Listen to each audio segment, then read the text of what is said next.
Harlem, when we were secretly gathering in the park, in a community space, and then went to Scratch Academy in Midtown during the pandemic and learned to DJ and produce music. So yeah, my style is, I don't know, I feel like I have a daytime community vibe and like nighttime underground club vibe. I like to DJ like Afrobeat, dancehall, hip hop situation, reggaeton.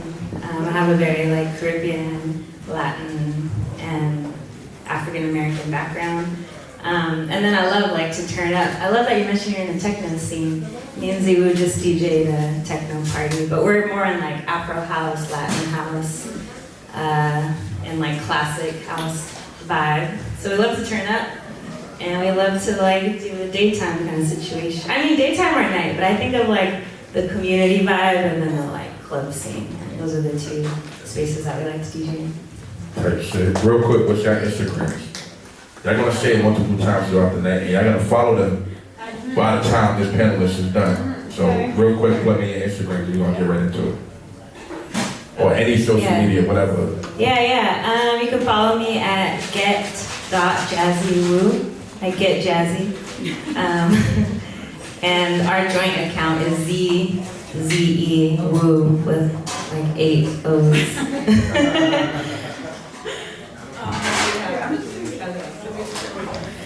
My handle is Zebeeble, Zebeoble.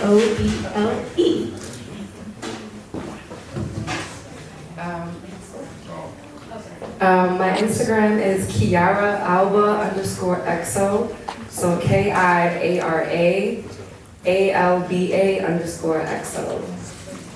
All right. If y'all forgot it, I'm gonna ask them again later. All right, let's get straight to it. What was the first record that you ever heard that inspired you to be the DJ? Be a DJ.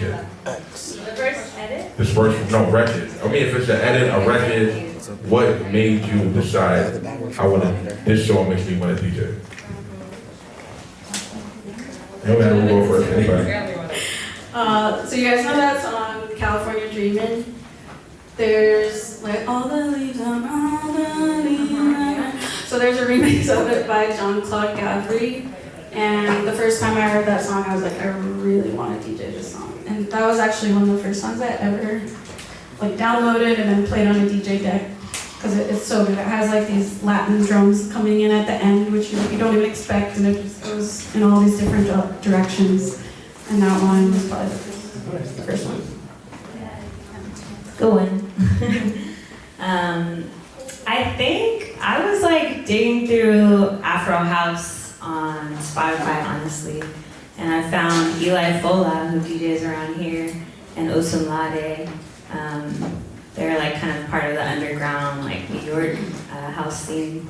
I don't know, their music is so spiritual, and like I feel like it combines the like classic like black techno and underground music sound with also like soul and funk and disco, and so, I don't know, I was listening to a lot of that on Spotify and I was like, what is this? This is crazy. And I was showing my friends in Harlem this music and they started calling me their DJ, and I was like, I need to learn how to DJ. I feel like it's a whole thing. But that really inspired me. I do have a little bit of a backstory. There wasn't actually a song that actually got me into DJ, but the fact that my mother was always a musician, and she took me to my first studio when I was about like 4 or 5 years old. And I remember seeing a turntable, and just for some reason, like as soon as I laid eyes on it, I was just like, wow, this is just so cool. Like, what do you do with it? And then like finding out like that you mix the music together, like kind of mash it up, make it into your own.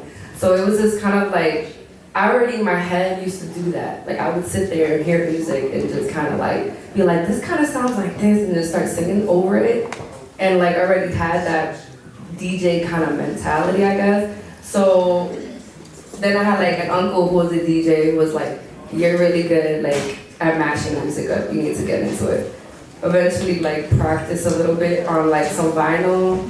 Was already like self-taught, like self-teaching myself really well on it, and then eventually dated a DJ that was like, you were good at mashing up music, here's a mixer, you need to get on it, and then like I just self-taught myself.